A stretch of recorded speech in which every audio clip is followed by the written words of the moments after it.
mina nguphumza 2 013 Golden Circle.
Nazo-ke 013 Golden Circle is yet another day, another Thursday la sinilethela khona i013.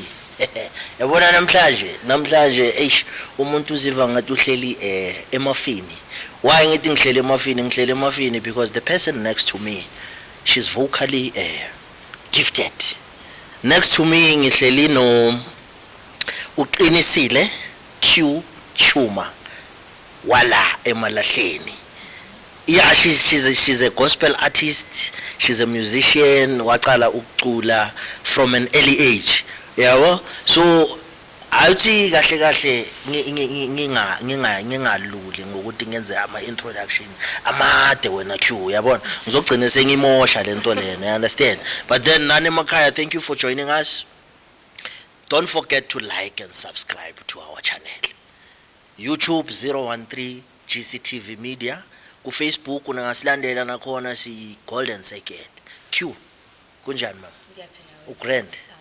Awesome. Yeah man, siyabonga ukonara invitation yethu masikubamba ukuthi man, can you come and grace us ku 013, yabo? So it's quite an honor for us to have you sitting with us here at Moonlight Lifestyle. Last pusha khona yonke impahla yethu. Uyangibamba. So yeah, without wasting isikhathi ke wena Q, ungabatshela ababukeli bethu ukuthi who is Q, yazini? Ikuwe lento. No problem. Sure. Yeah, so mina nguqinisile. Yes. Baba Chuma. Sure. A musician, a child of God. Child of God. Yes, a child of God. Yes. And yeah, so I sing for a living, and yeah, ngithanda nabantwana, so I work a lot with kids, training them as well in music and arts. Yeah. So basically, that's what I could say. That's who I am. That's rope. Yeah. And That's rope, but yeah. Anything you want to know, Yeah. you are more than welcome to ask. But yeah, I am a very simple person, Jay. Otanda ucula, Yeah. you know, and who likes sharing my skill with youth, as Yeah. I have said, yes. Alright. No, awusithathe ke usibeke ke la ukuthi uQ uzalelwe phi, ukhulele phi kanjalo ekhaya, uyangithola your early childhood and stuff like that. Yeah. So I was born in Durban. Born in Durban. Yes, I was born in Durban. Raised in Pietermaritzburg. Sifike I think 2005 la eWitbank. Okay. Sisizofunda nakhona. But youth youth choir. Okay. Yes, lokhojana Pietermaritzburg. Okay. So ila ngaqala khona music vele yabo. Yeah. Ngisacula nje ngicula nabantu abadala, I was the Yeah. only child. Yeah. You know, so that's where actually the musical journey started. Yeah. Recognize, realize that Yeah. you know. Yeah. So I took it from there. Now again, ngicula esikolweni ama talent show, yabo nje. Yeah. Ngiwina ama talent show. So from there it just went on and on and on. So yes, so I was born in Durban, raised in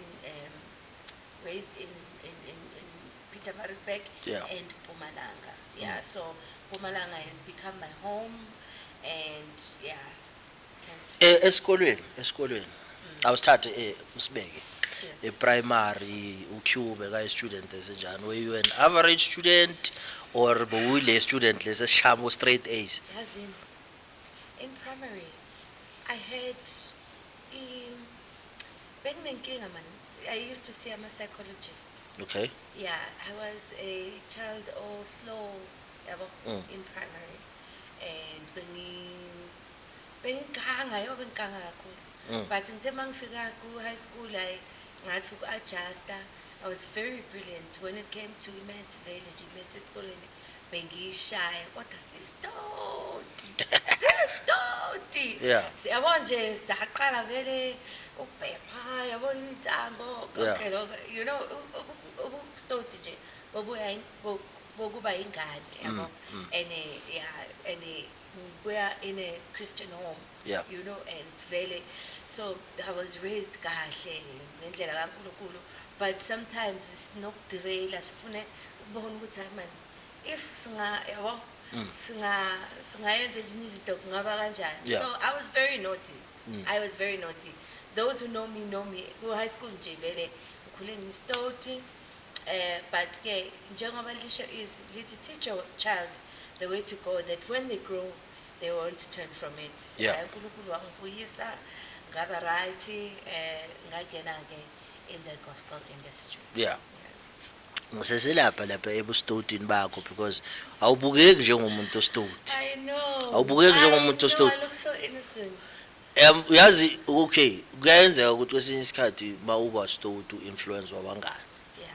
Nakuwe kule I case would yeah. say so. I would say so because besihlala emakalathini. Besihlala overline yabo. So Okay. nathi yasibona nathi noma yelobhonyana ngathi Yeah. siya makalathi yabo. But my mom yena vele, she's half white, half black. Okay. Yabo, so unobukhalati ke yena. Yeah. But I hlala emakalathini ayi shem Kom help me twala imgqomo ekseni. Ngoba that's where it all started. Yeah. Ukuchomana nabangani, peer pressure, influence, you know. Yeah. And yeah, I would say So umkhulu wakho nomkhulu ongamla. umkhulu umngamla, yeah. Umlu. But yeah, ilo kanje your surname Chuma. Chuma, yes. Yeah. Okay, my father is half Swati, half Malawian. Okay. In fact, he's Malawian. Okay. Ngoba ngisho uyile nto baba wakho ayona. So nami that makes me Malawi.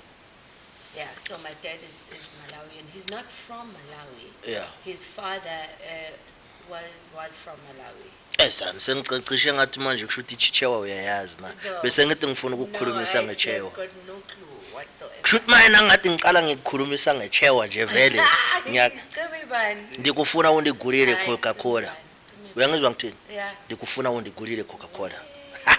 Ngithi ngicela ungithengele cold drink. That's chichewa, yeah. Oh, really? Ndikufuna undigulile. So you know, just Akuyange nginayo umngani engafunda naye. Who was from Malawi, so yeah, he taught me a little bit of chewa there and there, yabo. Yeah, so Q, yes, ngisesesikoleni. yes. Ngifuna lobustoti. Eish, kusami. Ngifuna lobustoti. Uyabufuna Ngiyabufuna lobustoti, lobustoti, ngiyabufuna. Okay. Ngiyabufuna like egroupini.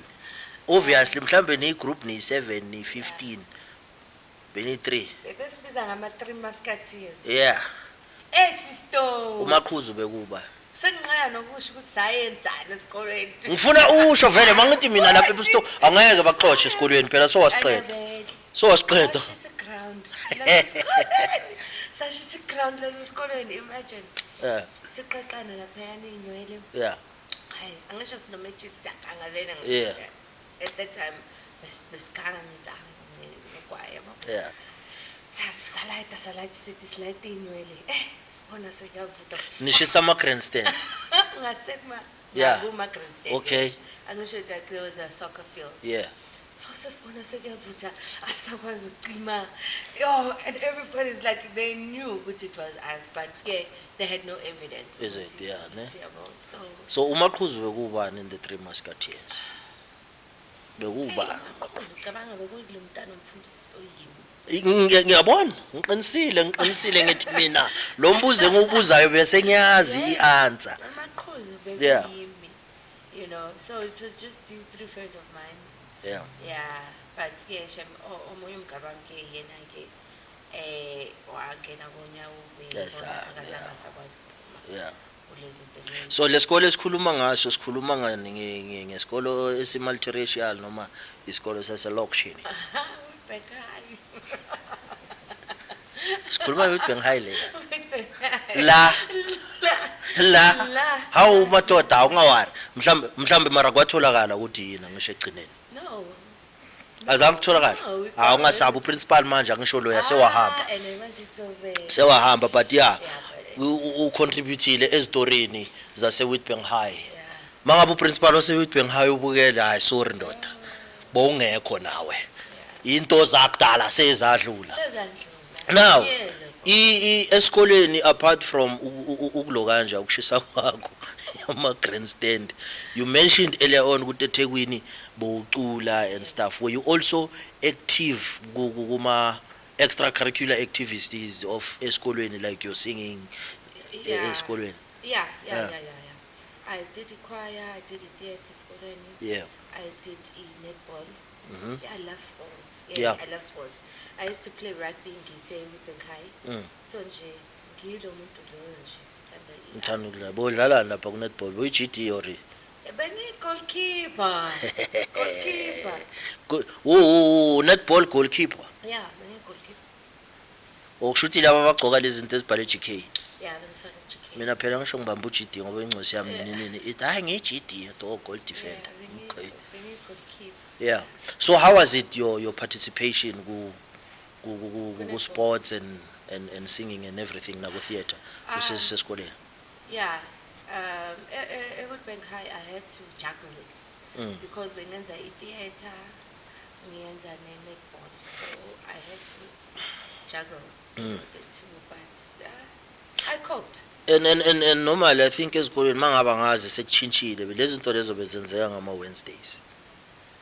I don't even remember, it was so Ngama Wednesdays ne? It was so Yeah, long ngama ago. Wednesdays bekuvamise ukuba yila nathi besiphuma esigede bathi soyenza in. So njengoba ngibuza so ukuthi ngama Wednesday ngisho manje uku netball, uku theater and now ungiphendulile vele ukuthi you couldn't juggle bongazi ukuthi ulo kanjani. Yeah. Manje asenze so uyaqeda ke eWitbank High. Yes. Uphasile or failile? Hey, mina ngayeka. Oye? Ngayeka esikoleni ku grade 11. Ngayekela because okay, we used to sing go Bel Air, yabona nje go Bel Air, go and other pubs. Yeah. Usaphila may so rest in peace kujubani. There was a guy nje usampani. Khuluma mhlambe describe mhlambe igama siyalazi. Prosper. Prosper, yeah. Prosper. Yeah.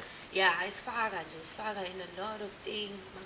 Khona mafika izolo kunjani asifaka, you know. There's a curtain raisers. Yeah, Yeah. some curtain raisers. Yabona so konje what was the question?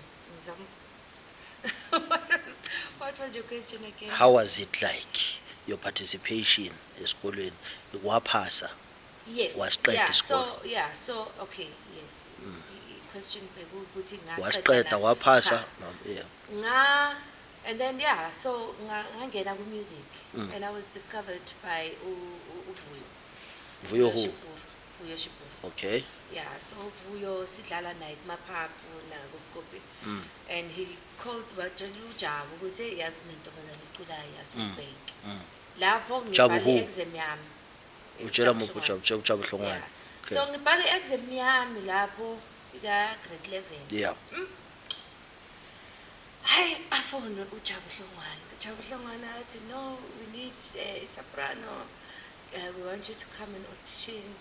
Uzosiculela recommendile.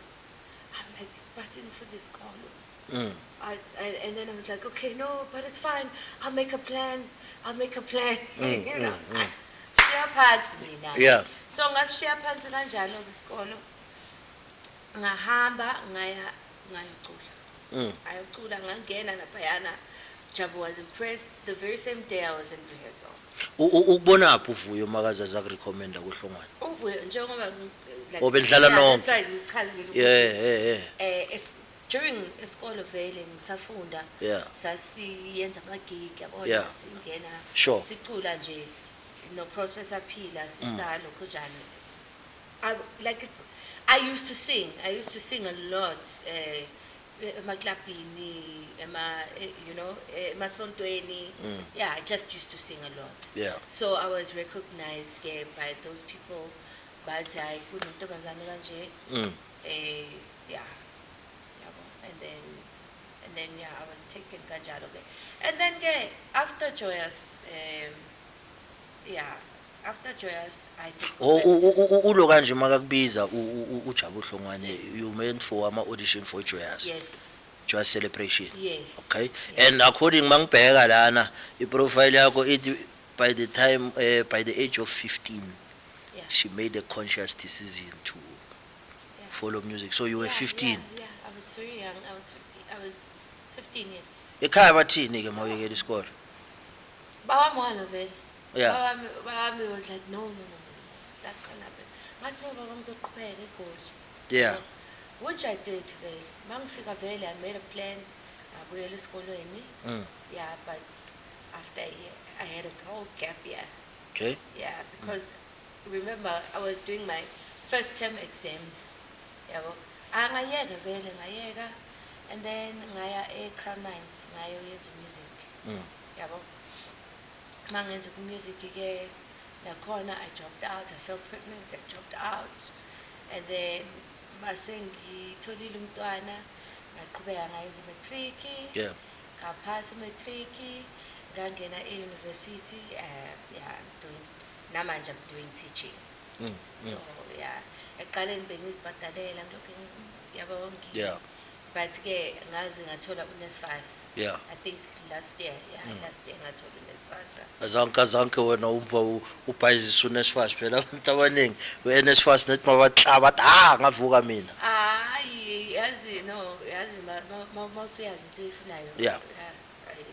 Awusadlala because angisho ngidlalile. Yeah. Ngidlalile I wasted so much of my life and my time. Sure. And I just thought ukuthi yazi even though ngiyafunda ngenza teaching but angiziboni ngifundisa. I was born ufundisa. No. Athi before siyabuya lapho. Ngifuna ukuya lapha ku Joyous. Yabo? I-Joyous Celebration ngiyacabanga inama volume different Joyous 1 2 3 4 5 6 7. I don't know ukuthi sebakuphi manje. Yes. Wena boku Joyous bani? I was doing 10 and 11. Boku Joyous 10 and 11. 10 and 11 yes. Waye iliphi mhlambe iculo ngoba khona bazazibuza ukuthi hayi mina why angimazi ne I'm a huge fan of the Come running to the mercy seat where Jesus. Bengicula no Nkanyisa. you were the lead vocalist. Yeah. Yeah. It was a duet with Yeah. Nkanyisa we Omo. Ngiyambona. Yeah. Ubeyenza amahalo Baba ungakhohlwa Joyous 10 ne. Joyous 10 masuka la siyolalela 10 and 11. Yeah, but leculo le Mercy Seat. wenzani? Mercy Seat. Eish singisi. Mercy Seat. Mercy Seat. Hey uzasibhalela phansi. Hello, son. Oh Mercy Seat. Son uyabona ke yeah no English. Mercy Seat uyishaya ngale Mercy Seat. Yeah. Oh yanga mina ngishaya isiloku yeah wena yeah. So like bengisasho ke your experience mas like lapha ku Joyous. Obviously Joyous yaziwa and now you are part and parcel of Joyous Celebration when Mashisi Stadium. So ithini ke kuwe lento? Now you are part and parcel of this group like ithini kuwe? As ne kwathi ngina I was young. I think I was 13 because mina ucula vele nje khule nako into engikhule nayo ucula. So ngathi one day ngafonela uJabu umamami like bayazana nabo Jabu bakhule bonke. Ngifonela ngelinye ilanga ngathi babujam ngifuna ukujoin Joyous. Wathi babujam ngathi ngi-13. Wathi no you still too young my girl. Kuyofanele ulead. Yabo engangazi ke ngaleso sikhathi. But the day ngifonelwa ngishiya phansi konke ngishiya phansi isikolo was because you know, it was because really I wanted this so badly. Yeah. You know, and I did it again. Hey, I've been jabulile, Shem, jabulile, as if to a point where, yeah, I just gave up. Like, look, young as you were back then, now so yahola. Uthola imali uyabhadalwa. Yeah. Your financial literacy back then Phela were ngimazi ngemali mina ngibuya esikolweni. yeah. Angazi lutho angilazi ne-1,000 ukuthi linjani.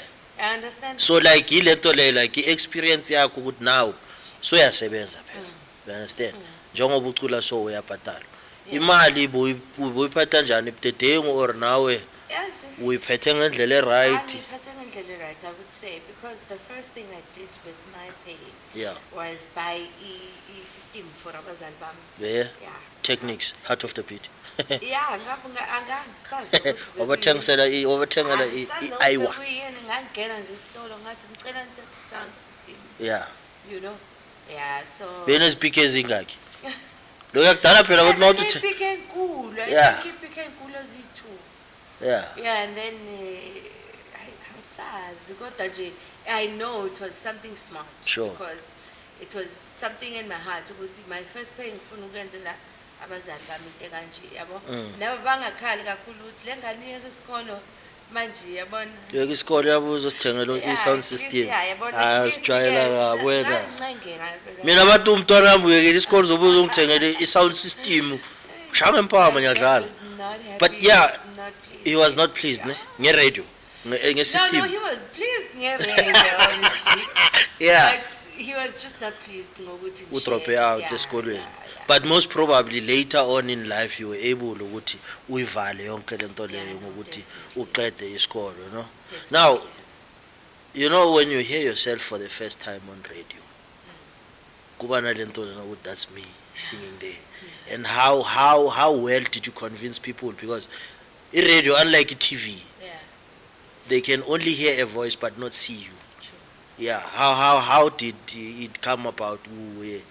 Like ikwenza wafila njani, and how did people really say, yeah, this is UQ singing there? I was excited. Yo, I was excited. Yes. Oh, I've been jabulile. Ukuzizwa nje ngiqala ukuzizwa ku radio. I was like, oh my God, that's my voice. Yeah. Yabona nje Yeah. ngikhoda ngivule volume, yabona nje you Kule system othengela ubaba. Vule khona ivolume. Clever. Ubathengele la ile ngot vele ubuyazi ukuthi siyalapho ivoice yami izophuma kule speaker. Yeah. So I was very happy, Shem. I Sure. was very happy. Yeah. Just like seeing yourself on TV for the first time. Sure. Yabo, ngapha abantu bafonela, hayi siyakubona, siyakuzwa, you know. Yeah. So it was nice. Ne? Yeah, it was really nice. So from lapho iJoy Celebration, is there any other group mhlambe ongene kuyo or uTenet mawuceda? Yeah, Ubabjabu. Yeah. Ubabjabu, because I had a very good relationship naye. Wangifaka ku-Cross Power. Yeah, it was the first one. Yeah. Yeah, so ila bengenza khona ingoma ethi anginanto esandleni. Bhala phansi lezinto, bhala phansi lezi. Yeah. Sositshele. So yeah. Yeah. So I did that song Yevalina Mandla. Yevalina. Where? Yeah. Kukhona kaJabu, kukhona eka Benjamin. Yeah. Yeah, so we were the first ones to do that song. Serious? Yes. Na masiphuma lana siyasilo kanje mfana ngithi angifuni ukukutshela mangavele ngiyozidlalela ngize ngilalelisise labantu ngithi na nguCube ngihleli naye, Yeah, because so- njengoba ngishizo ile on, it's an honor. It's an honor for us as 013 Golden Circle to have you. You understand? Asihlale nawe sixoxe nawe sithi ukukwazi kabanzi. Asenzeli thina. Sesenzela nababukeli emafonini, ema-laptopini nasema-TV-nini. Yabo? So yeah, Q. Musical journey. Iyahamba phela ukhumbule ukuthi this nowadays lama careers especially ku entertainment ayahamba athi. Yeah. You understand? There came a time in your life whereby ubona ukuthi hayi manje akusangeni next. Yeah. So how did you handle that? Ukuthi manje akusana next eyenzakalayo ivoice yami ayisazwakali kuleya system engiyithengela abazali yabo Yeah. as a person ikwenze wafila kanjani leqale Music uyafraza yazi. yeah Uyafraza. And awufrazi mina kuphela ufraza ngisho nama-celebrity Yeah. imbali. Yeah. You know. The reason why I say this is because music is up and down. yeah Gigs are in and out. sure You know, and because you can have good months. You Yeah, understand? You yeah, can have yeah. great months. yeah Umkholo womuntu understand osebenzayo Yeah. in one day. Mm. But kuyenzeka ukuthi in 2 months uhlezi ekhaya Sure. awenzi lutho. So it became very, very frustrating to me to a point where I was like, yazi angisafuni yazi music ithi ngihambe ngiyosebenza. yeah Ngimane you know ngangena kwamasipala ayochenta. yeah enhlek vele dawo uyabona bengisathi ngiya lapho manje uyangichaza ungithethe wangifaka khona la ukuthi you know as someone obeya ku Joyous Cross Power umuntu osebenze nabo Ridingini Jabuhlongwane ilist yakho maniningi nase Sun City washare istage nabo Danny K Yeah. nabo Kelly Roland into efana le yabo Yeah. then to find yourself now ungumcinti uphethe kharafu estradi gcoka ama overall mawuthi club lapha nangu Q That was my lowest of lows. Yeah. It was a lesson for me. Like, ukuthi umuntu ngimazi. sure I understand. Ukuthi umuntu ngimazi ngihloniphe umuntu. sure And that's a journey that God took me through because I was just so angry. I was angry with the industry. I was angry with myself, Jay. Yeah. And I just thought, I don't care. I and don't care who says what. yeah sorry ukungena emlomeni because why ngisho so lento lena vele ibhlungu you understand I think mhlambe nami the first time ngicala ukuzwa ngawe Yeah. ile khathi sisebenza kamasipala Yeah. you understand sisebenza kamasipala mabangitshela ukuthi hayi lento yamazi makhonjwa ngenhloko now thirsty it's time to refresh and recharge with Quench water the water that keeps you going pure crisp and naturally filtered straight from the source to your hands. Quench It water is the perfect way to stay hydrated. Looking for something more? Try our range of delicious naturally flavored waters from zesty lemon to refreshing cucumber. There's flavor for everyone. Whether you are powering through your workout, on the go, or just relaxing at home, Quench It water is your trusted companion for every moment. After a hard days of work, drink more Quench water to thirst less.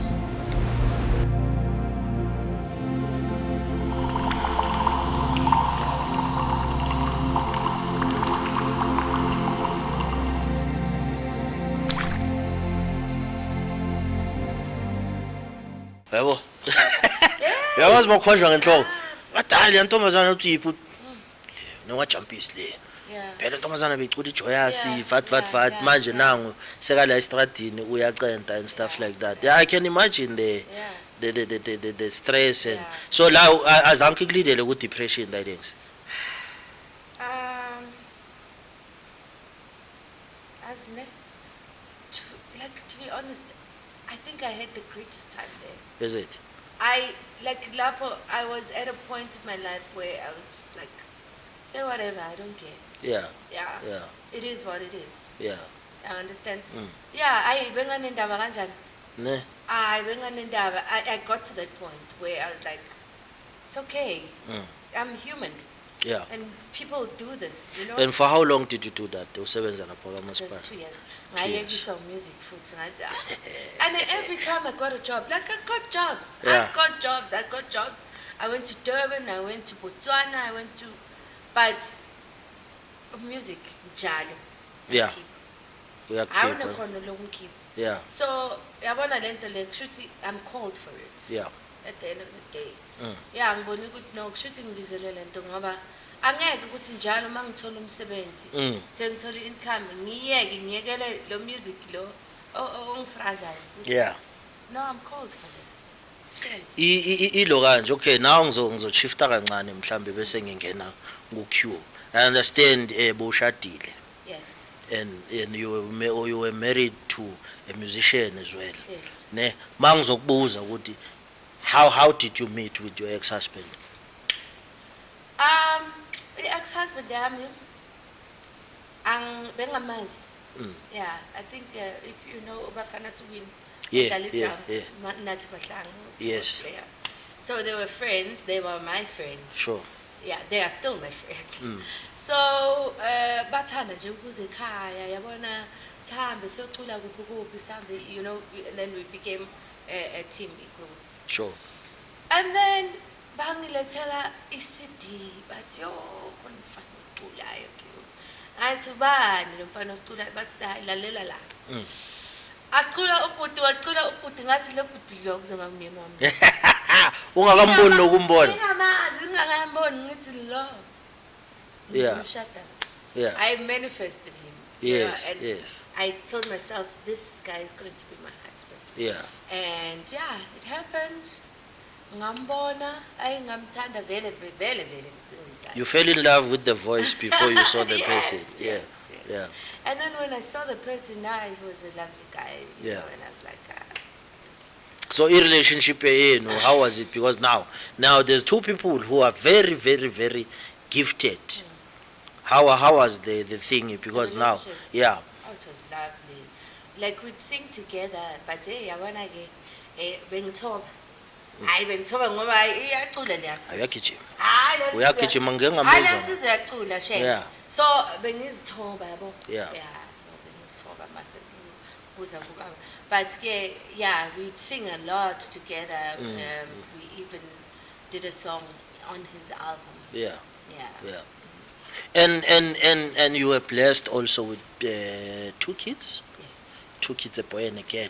Boy and girl. And the way mangibheka into yami nami mangithatha lo journalism bami lo bembombayi, Yeah. your kids are also talented.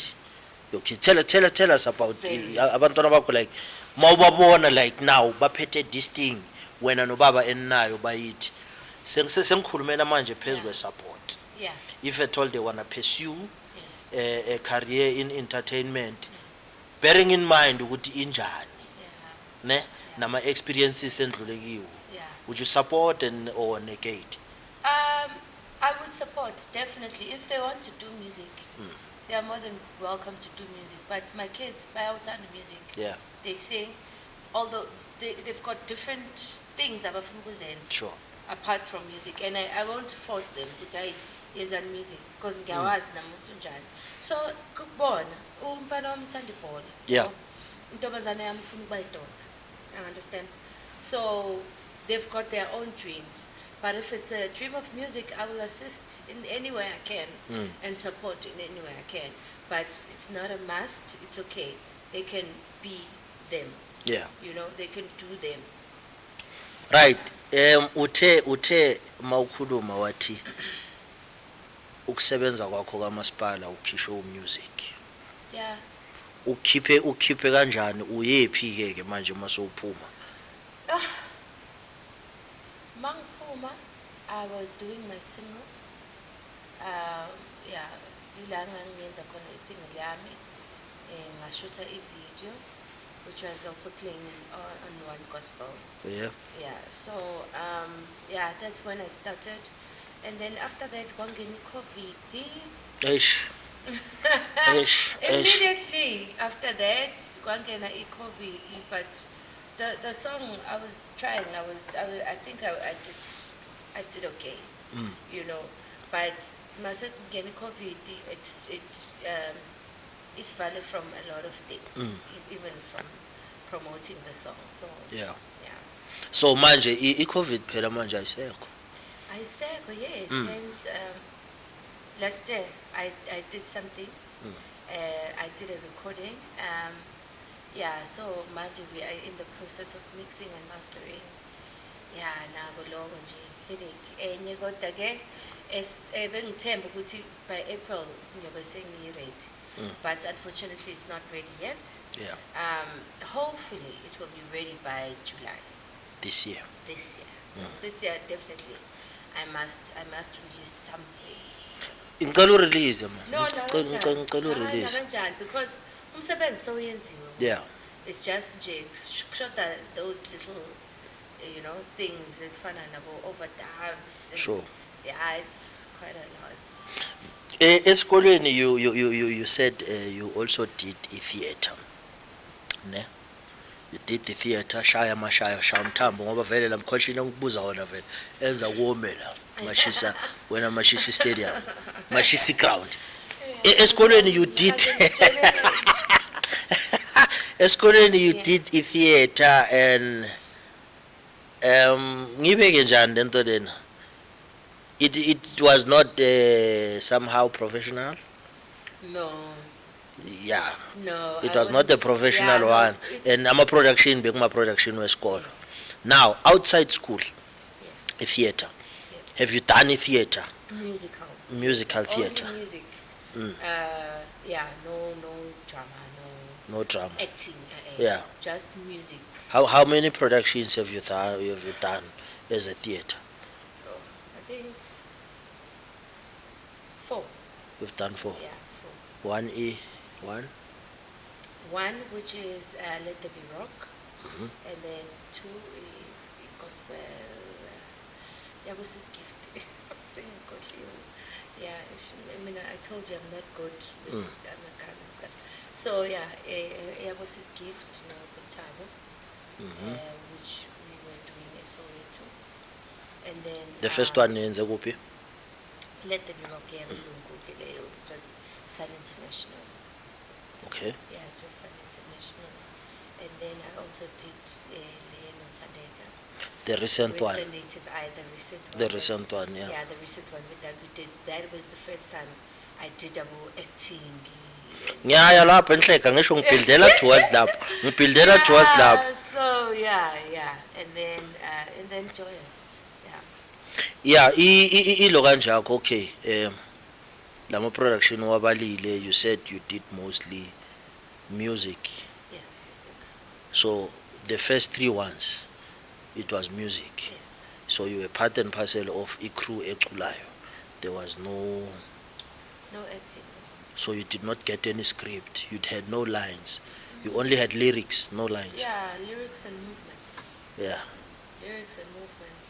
Yeah. I would say, and then you would tell your story through music. Yeah. Yes. Singena kumpande.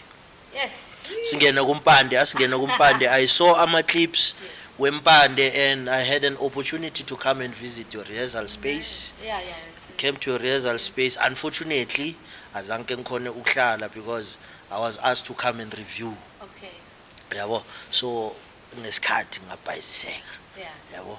But I was able to see ama clips and everything. Yes. I want you now to take us kule journey from the beginning ukuthi how were you approached na yonke lento le yonke le experience Oh, it was. up until ize ifika the time perform. I think you had something Yeah, every it was beautiful. yeah.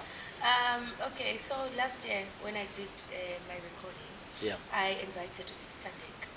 And, well, Sister Nick, we've always had a great relationship with her. And then she told me, I think 4 years ago, what has killed me, ngifuna ukuthi sibe amantombazane ayi-4.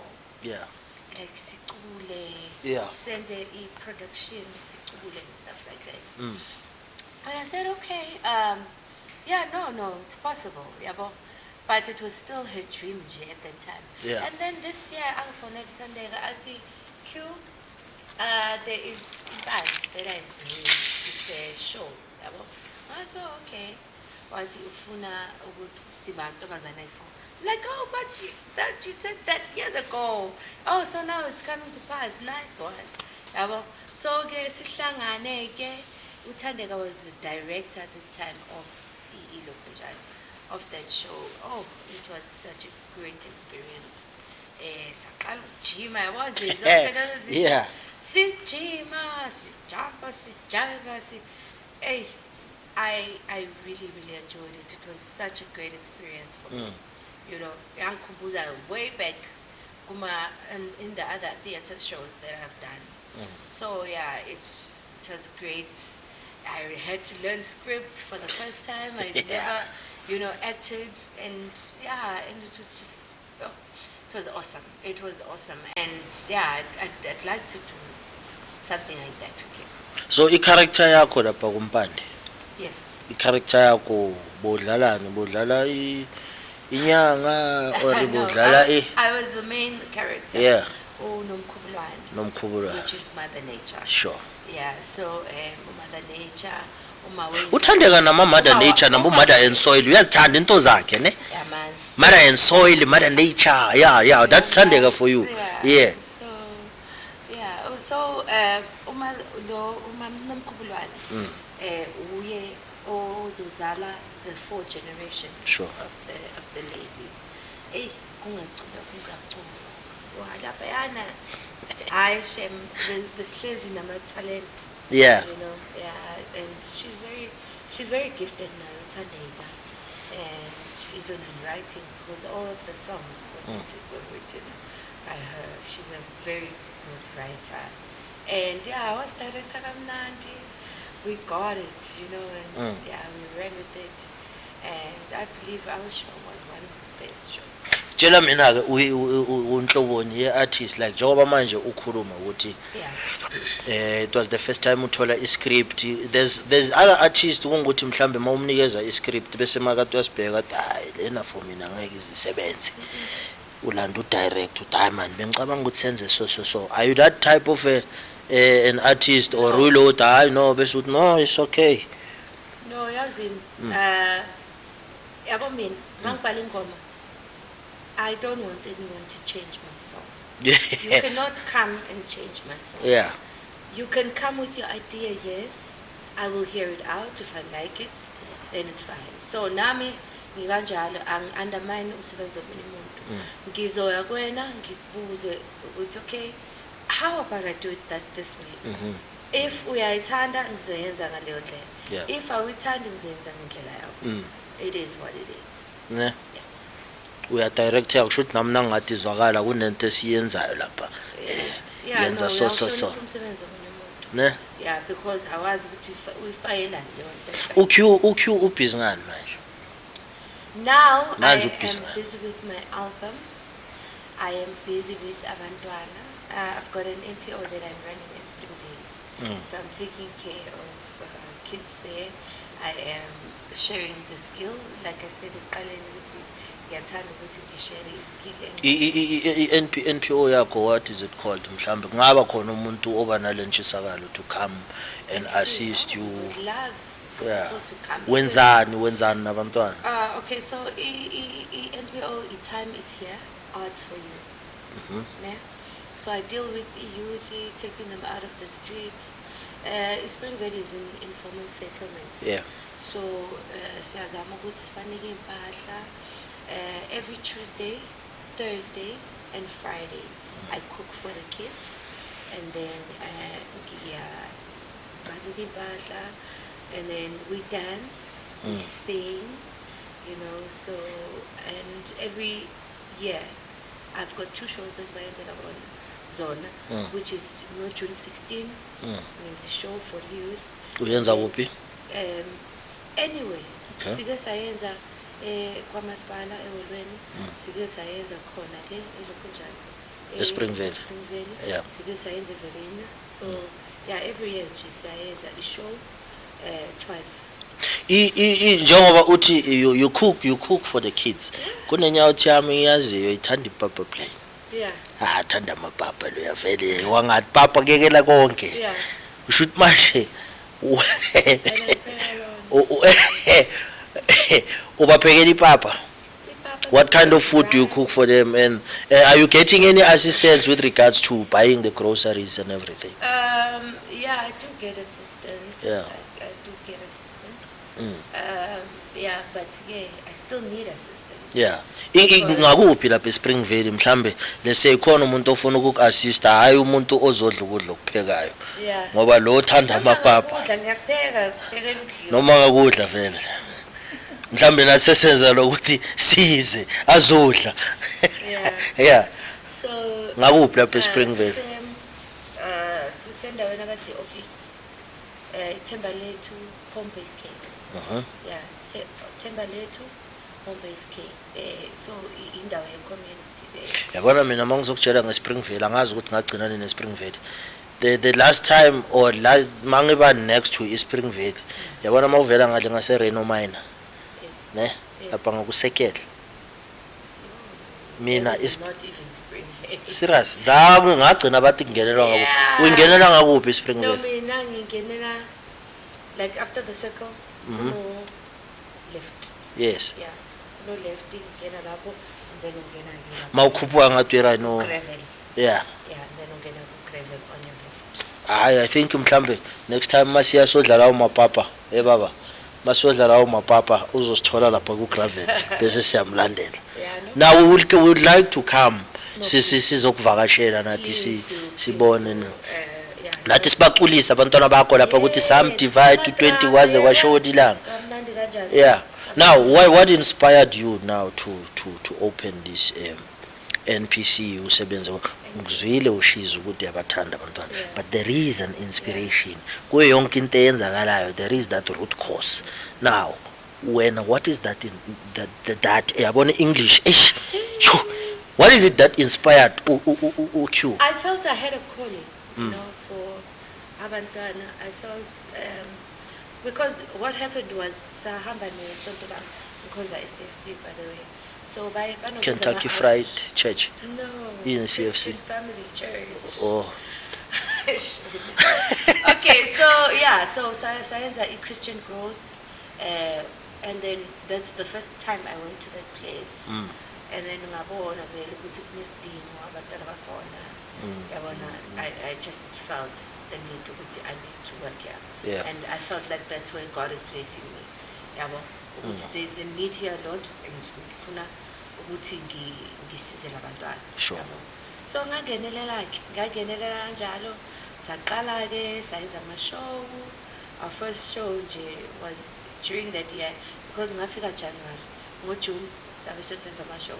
And yazi lento yokwenza ama-show for labantwana ibayenza babe proud, babe young understand that, and it gets them off the streets, believe me, because they know now ukuthi hayi thina sikutime is here, young understand that lento yokuthi si busy, you know. So yeah, then that's where it started. It started in 2019, and from there nje ngibusy nabo yabo.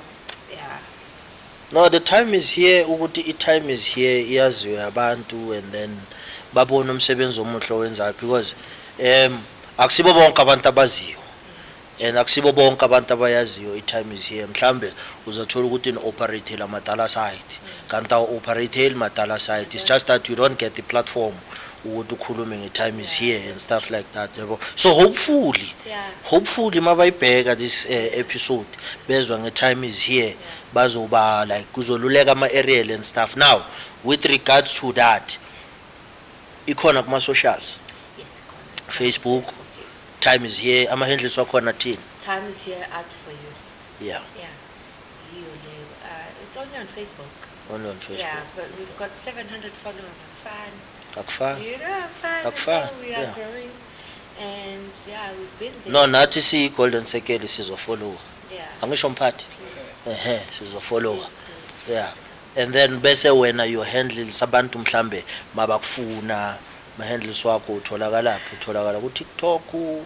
Ngikhona ku TikTok. Yeah. Qinisile Q. And ngikhona ku Facebook. Qinisile Chuma. Ngikhona ku Instagram. Qinisile Chuma. Ukhona ku TikTok Qinisile Q, Facebook Qinisile Chuma, Instagram Qinisile Chuma.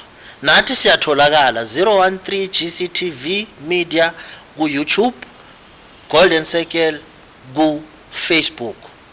Q angisanawo amaningi into engifuna just net ukuyisho nje ukuthi thank you for your time and honoring, you know, uma ngikufonela ngithi mina ngicela uzwakale I was happy when you said yeah bengiyilindile call yakho. Yes. Yeah, yabo. So I was happy. Girl. Yeah, no, I was happy. You know, into evamisile ayivamisanga ukwenzeka into Yeah, finally. yeah. Sometimes you know when abanye abantu babafonela kwasela uqala uzichaze, hey man ngukhumza. Hey ukhumza mo, ukhumza stofu in but when I called you and then you said, yeah, I've been waiting for your Yes. call. I was very much happy and thank you on behalf of 013 GCTV Media and Golden Circle Podcast. We really appreciate for you to come here a Moonlight Lifestyle where we're having our beautiful setup. Kudos to Moonlight for allowing us space nokuthi sisebenzisane by telling us stories, inviting abantu basekasi who are making a contribution, a positive one, ekasi ukuthi ikasi likhule, and those that don't get the platform ukuthi ba showcase whatever that they are doing. That is why we are here as 013 ukuthi indaba zaselokishini azivele sibone ukuthi kwenzakalani so that sikhone ukucelebrateana, you understand. Yeah, masuvala mhlambe wena Q yini mhlambe into ongayishiya nababukeli bethu nokuthi uyangibamba man ukuthi ngithini. Yeah, nami ngifuna ukushaya umthambo ngiminye. Yeah, no, sabonga kakhulu ukuthi nithathe isikhathi senu nisibukele, and thank you for inviting me. Thank you so much. Yeah, please do subscribe, guys, and like, you know, and share the video as well. So thank you so much for the invite. And ngiyamthanda lonke emakhaya. And yeah, please look out for my music, for the new album, and it's filled with beautiful songs, you know. I don't sing the typical gospel, you know, but ngicula my own version of gospel, which you will definitely love, and please look out for that album. Look out for the album. Let's support UQ and support other local artists. C013 GCTV Media Golden Circle Podcast. Nazo-ke siyabonga.